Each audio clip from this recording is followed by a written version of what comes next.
जीवन में हर व्यक्ति ये चाहता है कि उसे सुख मिलता रहे। सुख की कामना वो सदैव करता है, उसे अब मिले या ना मिले। अब हम कुंडली में सुख को किस भाव से देखते हैं?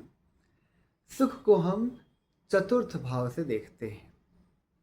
पहले भाव से हम अपने स्वास्थ्य को, हम अपने यश को देखते हैं। दूसरे से अपने परिवार को, अपने कुटुंब को, हमारी संस्कृति, हमारा संस्कार और हमारा धन, इसको हम दूसरे भाव से देखते हैं। तीसरे भाव से अपने भाई बहनों को, तीसरे भाव से अपना करेज देखते हैं हम। तीसरे भाव से स्मॉल ट्रैवल देखते हैं। तीसरे भाव से कम्युनिकेशन देखते हैं, कमीशन देखते हैं।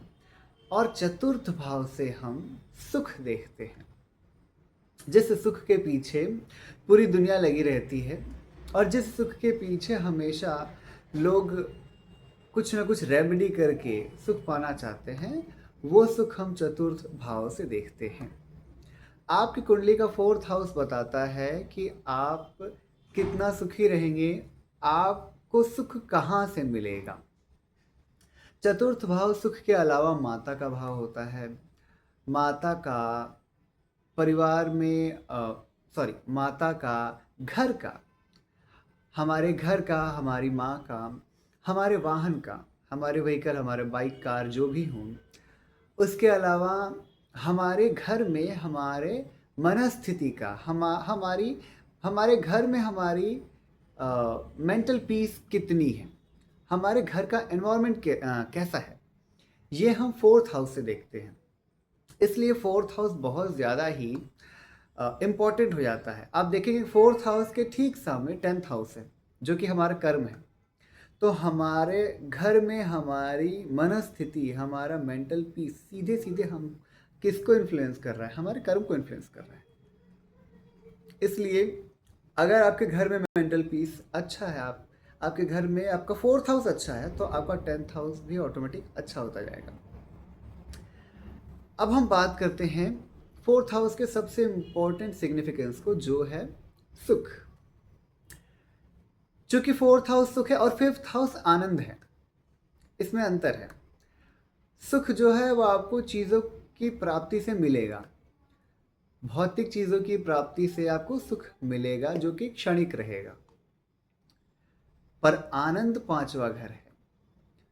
वो आनंद जो कि असीमित है, जो कि परे है, जो कि व्याख्या जिसका नहीं किया जा सकता, जिसके अनुभव को शेयर नहीं किया जा सकता, वो आनंद है। सुख को शेयर कर सकते हैं कि मैं सुखी हूँ, मैं ये करके सुखी हूँ, मुझे ये मिल गया तो मैं सुखी हूँ। पर हम आनंद को शेयर नहीं कर सकते। अगर किसी को भगवान नाम जप में मन लग रहा है और वो जो आनंद मिल रहा है कीर्तन में और भजन में या फिर सत्संग में, जो उसको आनंद मिल रहा है, वो आनंद में जो रमण रहा है, वो किसी को शेयर नहीं कर सकता, वो बता ही नहीं पाएगा। लेकिन सुख को बताया जा सकता है। तो सुख हमें कैसे मिलता है? हमारे कुंडली का जो फोर्थ लॉर्ड है, वो जिस जगह पे जाके बैठेगा, वहां से हमारा सुख कनेक्टेड रहेगा। क्योंकि फोर्थ लॉर्ड जो है वो सुख का मालिक हो गया। अब उसमें कोई ग्रह आके बैठ जाए तो वो अपने तरीके से एक इन्फ्लुएंस अपना ज़रूर देगा, लेकिन उसका जो जो मेन लॉर्ड है वो जहाँ बैठेगा, वहाँ से सुख की प्राप्ति होगी। तो अब हम बात करते हैं कि जब चतुर्थेश, जिसको सुखेश भी कहा जाता है, जब ये लग्न में जाके बैठ जाए, फर्स्ट हाउस में जाके बैठ जाए, तो अब सुख कहाँ से जुड़ गया? लग्न से जुड़ गया, मतलब आपके स्वयं से जुड़ गया, आपकी पर्सनैलिटी से जुड़ गया। आप अपने ऊपर जितना खर्च करेंगे, अपने ऊपर जितना इन्वेस्ट करेंगे अपने आप को, उतना आप सुखी पाएंगे। जितना आप एक्सरसाइज करेंगे, आप उतना खुद को सुखी पाएंगे। जितना आप, हाँ, चौथा घर जो है माँ का भी है। तो जब वो फोर्थ लॉर्ड फर्स्ट में आ गया, तो आपको माँ का प्यार मिलेगा, माँ से आपका सुख, एक संबंध बनेगा। उसके बाद आप जितना जिम करेंगे, जितना फिजिकल कहते हैं ना डेवलपमेंट, पर्सनल डेवलपमेंट, जितना करेंगे फिजिकल डेवलपमेंट में, पर्सनल डेवलपमेंट, उतना आपको सुख मिलेगा। अब फोर्थ लॉर्ड अगर आपके सेकंड हाउस में बैठ जाए, तो सेकंड हाउस है हमारे भोजन का, हमारे खान पीन का। तो उसको सुख कहाँ से मिल रहा है? अच्छा खाने से, अच्छा पैसा कमाने से, परिवार से, क्योंकि सेकंड हाउस परिवार है। तो सुख कहाँ से मिल रहा है? परिवार से मिल रहा है। तो अगर फोर्थ लॉर्ड सेकंड हाउस में बैठ जाएगा तो खाने पीने से, परिवार से आपको सुख मिलेगा। कलेक्शन करने से, सेकंड हाउस कलेक्शन का भी है, जितना जुटाते जाएगा उसको उतना सुख मिलेगा। फोर्थ लॉर्ड अगर थर्ड में बैठ जा रहा है, तो थर्ड हाउस है हमारा ट्रैवल का, स्मॉल ट्रैवल का। जितना ट्रैवल करते, ऑब्वियसली ये देखा गया है कि फोर्थ लॉर्ड थर्ड में है, तो जितना वो ट्रैवल कर रहा है वो उतना सुखी रहता है। उसका सुख ही ट्रैवल करने में है, उसका सुख ही कम्युनिकेशन में है। वो बात करके उसको सुख मिलता है। वो बात नहीं करेगा किसी से तो उसको लगेगा कि अरे मज़ा नहीं आ रहा जीवन में। तो ट्रैवल करना, बात करना, कम्युनिकेट करना, इससे उसे सुख मिलेगा। अब अगर फोर्थ लॉर्ड फोर्थ में ही, तो यहाँ पे उसको सुख कैसे मिल रहा है? अपने ही घर में बैठ के सुख मिल रहा है, क्योंकि फोर्थ लॉर्ड खुद का घर है और फोर्थ हाउस सुख है। तो उसको खुद के घर में बैठ के, मतलब उसको कुछ होते हैं ना जो बाहर नहीं जाना चाहते, उनको सुख ही नहीं मिलता, उनको घर में बैठ के ही सुख मिलता है। उनको कार से, बाइक से, वाहन से सुख मिलता है, तो उनको वैसे ही सुख मिलेगा। अब अगर फोर्थ लॉर्ड फिफ्थ हाउस में बैठता है, तो फिफ्थ हाउस है हमारे प्रेम का, फिफ्थ हाउस है हमारे लर्निंग का। उसको सुख कैसे मिल रहा है? प्रेम से सुख मिल रहा है। उसको प्रेम का हुआ है, उसे प्रेम चाहिए, उसे लर्निंग, वो हमेशा कुछ ना कुछ सीख रहा है, सीखते रह रहा है, वो हमेशा सीखेगा। जितना वो ज़्यादा सीखेगा उतना वो सुखी रहेगा। तो जब फोर्थ लॉर्ड फिफ्थ में चला जाएगा, तो फिफ्थ हाउस की चीज़ों से उसे सुख मिलेगा, लर्निंग से सुख मिलेगा, उसे प्रेम से सुख मिलेगा, उसे कुछ क्रिएटिव करने से, क्योंकि फिफ्थ हाउस क्रिएटिव चीज़ों का है, स्पोर्ट्स का है। जितना वो एक्टिव रहेगा, स्पोर्ट्स में रहेगा, इंडल्ज या फिर क्रिएटिव रहेगा, उतना उसे सुख मिलेगा। अब अगर फोर्थ लॉर्ड सिक्स में चला जाता है, तो उसका सुख फिर किसे मिलेगा? सिक्स्थ हाउस है कॉम्पिटिशन का। जितना ज़्यादा कंपटीशन, जितना ज़्यादा कंपटीशन में ये जाएगा, जितना कॉम्पिटिटिव रहेगा, उतना उसे सुख मिलेगा। वो कभी भी कंपटीशन से लड़ने से डरेगा नहीं वो। सुख सिक्स्थ लॉर्ड जो है, सिक्स्थ हाउस, ये हमारे डेली रूटीन का भी है। वो डेली रूटीन को फॉलो करने में भी सुख पाएगा। तो अगर फोर्थ लॉर्ड सिक्स्थ में बैठता है, तो वो इन सारी चीज़ों से सुख पाएगा। अब अगर fourth Lord seventh, fourth house का जो लॉर्ड है वो सेवेंथ हाउस में बैठता है, तो अब इसे सुख कैसे मिलेगा? इसे सुख मिलेगा बिजनेस करके, इसे सुख मिलेगा अपने पार्टनर से। ये सुख अपने पार्टनर में ही ढूंढेगा। ऑपोजिट सेक्स वाले लोगों में देखा जाए तो मेन पार्टनर में ही है, अपने पार्टनर में, या फिर उसको सुख मिलेगा बिजनेस करने से, और योग भी करने से सुख उसे मिलेगा, क्योंकि सेवन्थ हाउस इन सारी चीज़ों का कारक है। अब अगर फोर्थ लॉर्ड जो है वो एट्थ हाउस में बैठता है, ये बहुत ही इंटरेस्टिंग यहाँ पे बनता है।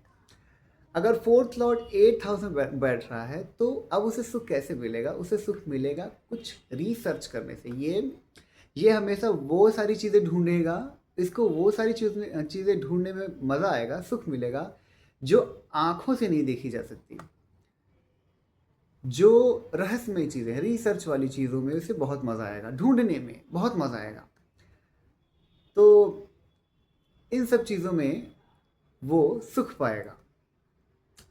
अब अगर फोर्थ लॉर्ड बैठ जाता है आपका नाइन्थ हाउस में, तो अब इसे सुख मिलेगा लॉन्ग ट्रैवल करने में, क्योंकि नाइन्थ हाउस लॉन्ग ट्रैवल में है। तो जितनी लंबी, और ये लंबी लंबी यात्रा भी करके बहुत सुख पाएगा, और ये पा रहा होगा। जो भी, जिस भी कुंडली में फोर्थ लॉर्ड नाइन्थ में जाएगा, तो वो बहुत लंबी लंबी यात्रा करेगा और सुख पाएगा।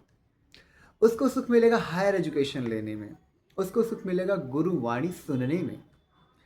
गुरु जो है वो 9th हाउस से देखे जाते हैं, किसी के भी टीचर या फिर फादर के साथ फादर से इसे सुख मिलेगा, गुरु से सुख मिलेगा। इसे गुरु की वाणी सुनने में उसे बहुत आनंद आएगा। ये वही लोग हैं जो कि हमारे गुरुदेव प्रेमानंद जी और भी बहुत सारे जो हमारे ऋषि गुरु जी हैं, इनकी वाणी सुन के इसे बहुत आनंद आएगा, इसे सुख मिलेगा। मंदिर जाने में इसे सुख मिलेगा, धर्म काम करने में इसे सुख मिलेगा। अब अगर 4th लॉर्ड बैठ जाता है 10th हाउस में, तो इसका सुख किससे मिलेगा? कर्म करने से। ये कर्म करके ही सुख पाएगा। कुछ लोग होते हैं ना जो वर्कहॉलिक होते हैं, वो उनको सुख ही मिल रहा है कर्म करने से। उनको सुख मिल रहा है जब उनको पोजीशन मिलती है सोसाइटी में, इनका वर्चस्व आता है तो इनको सुख मिलता है। इनको एक पोजीशन मिलता है तो उनको सुख मिलता है। हायर पोजीशन जितना ये जाएंगे इतना इनको सुख मिलेगा, कर्म जितना करते रहेंगे इतना इनको सुख मिलेगा। अब अगर 4th लॉर्ड अगर आपका 11th हाउस में बैठता है तो अब सुख किससे मिलेगा?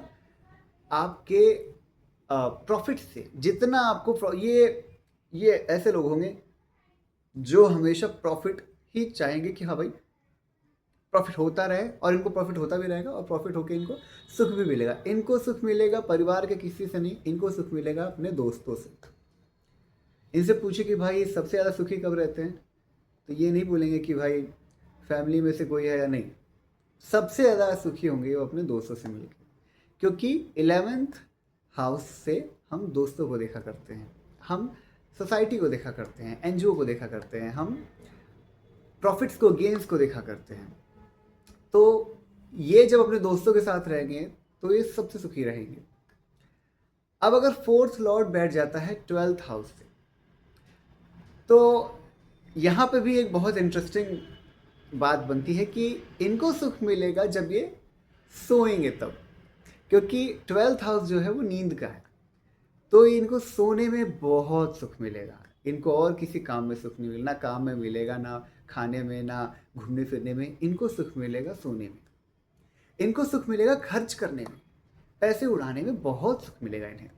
इनसे पूछ दो भाई इतना पैसा आप उड़ा के लाए हो, इतना उड़ा दिया आपने पैसा, आपको बुरा लग रहा है क्या? नहीं, इनको तो मज़ा आ जाएगा भाई, मज़ा आ गया, पैसा उड़ाई, इतना कुछ खरीद के आए, अच्छा लगा, सुख मिला। तो इनको सुख मिलेगा इन्वेस्ट करने में, इन्वेस्टमेंट में, दान देने में।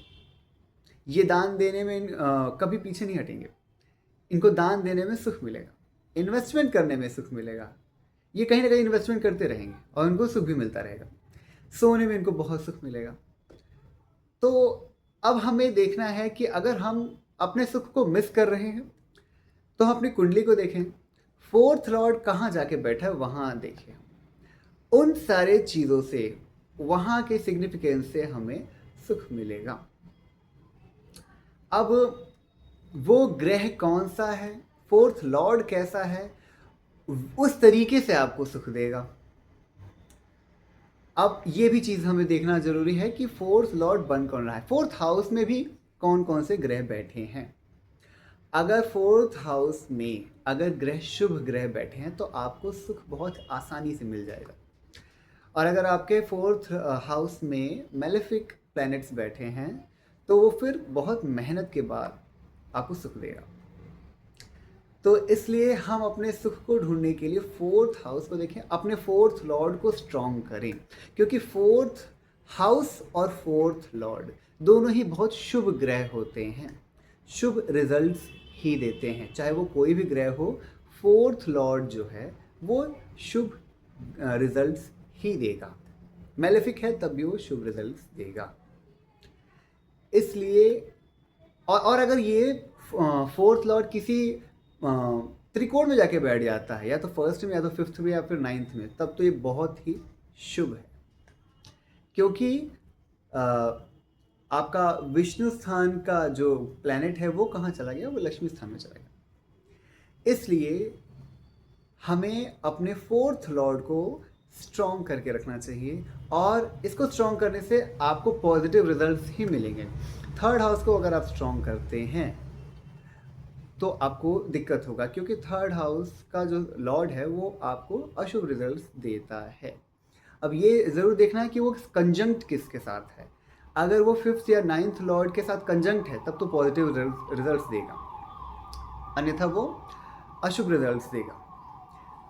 थर्ड लॉर्ड अशुभ देगा, सेवेंथ लॉर्ड अशुभ देगा, सिक्स लॉर्ड अशुभ देगा, 11th लॉर्ड भी अशुभ देगा। तो इसलिए fourth Lord, 10th Lord, first Lord, fifth Lord, seventh Lord, ये फिफ्थ लॉर्ड और नाइन्थ लॉर्ड, ये जो लॉर्ड हैं ये हमेशा शुभ रिजल्ट्स देते हैं। अब इन हाउसेस को, इन हाउस के जो प्लैनेट्स हैं, इन हाउस के जो लॉर्ड हैं, उनको स्ट्रॉन्ग करना चाहिए, चाहे आप उन किसी पूजा से स्ट्रॉन्ग करें या फिर उसका रत्न पहन के स्ट्रॉन्ग करें। तो आप अपनी कुंडली में ज़रूर ये देखें कि फोर्थ लॉर्ड कौन बन रहा है और वो कहाँ बैठ रहा है। आपकी कुंडली में फोर्थ लॉर्ड कौन कौन है, मुझे कमेंट करके बताइए।